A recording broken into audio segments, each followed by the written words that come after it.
Welcome to this channel. Eleanor had been warned about the house. Locals spoke of it in hushed tones, never daring to walk the forest road after dusk. Yet here she was, lantern in hand, her heart thudding against her ribs as the heavy front door groaned shut behind her. She had come for answers. Her brother Thomas had vanished after venturing here on a dare. He'd been obsessed with old legends, particularly one about the Harlequin of Hunger, a figure said to lure victims with its impossible grin and feed on their voices until nothing of them remained. The old house loomed in the gathering darkness, silhouetted against the bruised sky. Ivy, gnarled and thick as pythons, strangled the walls, while the windows, empty sockets staring into the twilight, watched her approach.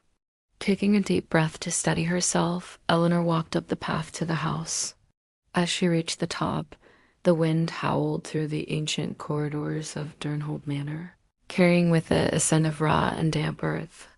The sound echoed through the silent woods, mingling with the unsettling cawing of crows. The air grew colder as she neared the house, as though the very walls breathed frost. And when she raised her hand to knock, she noticed something carved into the wood on the other side of the door. An intricate design, almost like a twisted pattern of veins spreading from a central point. And in the middle of it all, a grinning face. Its smile stretched impossibly wide, revealing teeth that were sharp as shards of glass. As she stared at it, the wind picked up, whipping around her, whispering secrets in a language she couldn't understand. Then the door creaked open as if beckoning her inside. And with a mix of trepidation and determination, Eleanor stepped through the threshold. The manor's grand hall stretched before her, its once majestic tapestries moth-eaten and faded. The air hung heavy with the scent of decay, and cobwebs brushed against her face like phantom fingers. At the far end, a staircase rose into shadows so deep they seemed to swallow light. Her lantern's glow flickered, casting jittery silhouettes on the peeling wallpaper. Then, from somewhere above, she heard it. A laugh. It wasn't the mirth of a person, but something warped and wicked, thin, needle-sharp, stretching far too long, rising and falling in a rhythm that made her skin crawl. Hesitantly, she moved forward.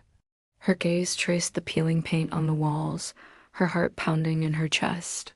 The laughter came again, and this time it was closer, as if someone was just beyond her sight, watching, waiting.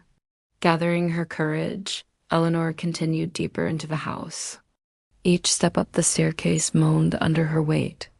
The laughing ceased, replaced by the distant scrape of something dragging across the floor. At the landing, she saw a door slightly ajar. Light bled through the crack, faint, cold, and unnatural. She pushed it open. Inside was a long, narrow chamber lined with mirrors. Her reflection repeated endlessly in both directions, lantern held high, eyes wide with fear. But then, one reflection didn't match her. 3 mirrors down, she was smiling. Not just smiling, grinning, wide and sharp, with teeth like splintered ivory. Eleanor froze. The smiling reflection tilted its head slowly, the motion disjointed as if joints and bones bent the wrong way, and then it stepped out from the mirror. It was like nothing she had ever seen before or ever wanted to see again. Its skin was pale and stretched, pulled taut over sharp bones, crisscrossed with tiny gold wires and beads embedded in its flesh. Its nose was long and cruelly pointed, shadowing lips drawn back to reveal jagged, predatory teeth. The clothing it wore was regal yet grotesque, striped and stitched with ornate red and gold patterns, flaring into a collar that framed its inhuman face. Its eyes, pale and unblinking, fixed on her with the intensity of a starving beast. "Welcome, little voice," it whispered, its words slithering into her ears like cold oil. "I've been waiting." Eleanor stumbled back, her lantern rattling in her grip.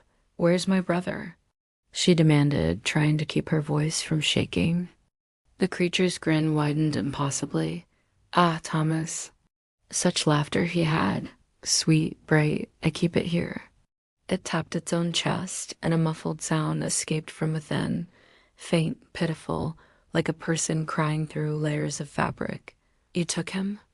Eleanor's throat tightened. I keep them, it corrected, stepping closer, each movement oddly fluid, like a marionette tugged by invisible strings. I eat the laughter, the joy, the voice. And the rest, well, the rest wanders these halls until even their shadows forget them. She backed into a mirror, the cold glass pressing against her spine. The reflection behind her wasn't hers anymore. It was Thomas, pale, lips moving silently in desperation, eyes pleading. She turned, but he wasn't there. Only the thing stood before her now, filling her vision. You can join him, it whispered, its breath reeking of damp stone and something metallic, or you can leave without your voice. Eleanor's hand darted into her coat pocket, fingers closing around the iron charm her grandmother had given her before she left. The old woman had muttered something about keeping the Harlequin at bay. Eleanor didn't know if it would work, but she had no choice. She thrust the charm toward the thing. It recoiled, a shrill hiss escaping its throat. The gold wires embedded in its skin trembled violently, and its grin faltered for the first time. Ah, clever little voice, it rasped, retreating a few steps. You can't keep that forever. Eleanor darted toward the door, heart hammering. Behind her, the laughter started again, louder now, echoing through the mirrors until it seemed to come from every direction. She didn't dare look back as she tore down the hallway, down the stairs, and out into the freezing night. When she finally reached the village, she burst into the tavern, breathless. The patrons turned to stare, but she couldn't speak. Not a word, not even a whisper.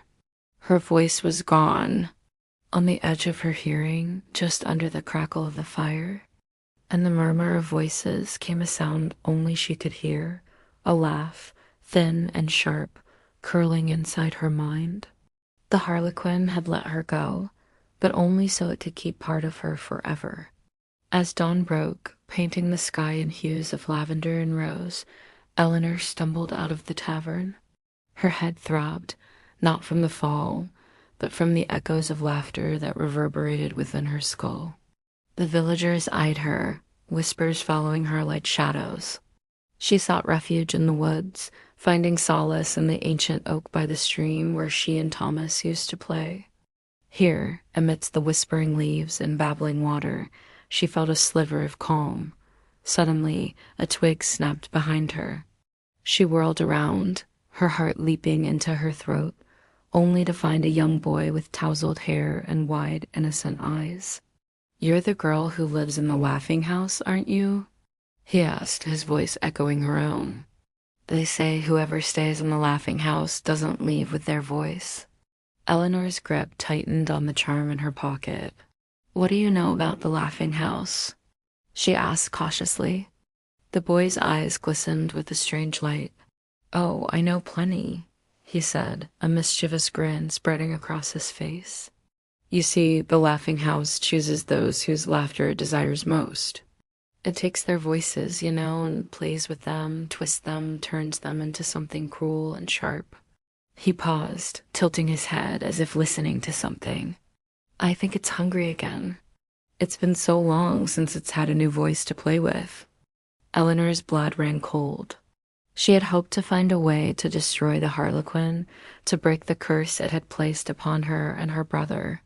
But now it seemed the creature was merely biding its time, waiting to claim another victim. And the worst part, the boy didn't seem to realize the danger he was in. Or maybe he did and he was simply beyond saving. A chill wind rustled through the trees, carrying with it the faint sound of distant laughter, cold, mocking, and all too familiar.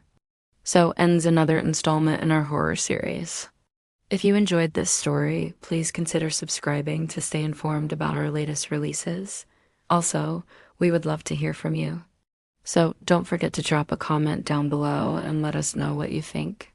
Your feedback is truly valuable to us and helps us create even more terrifying tales for you.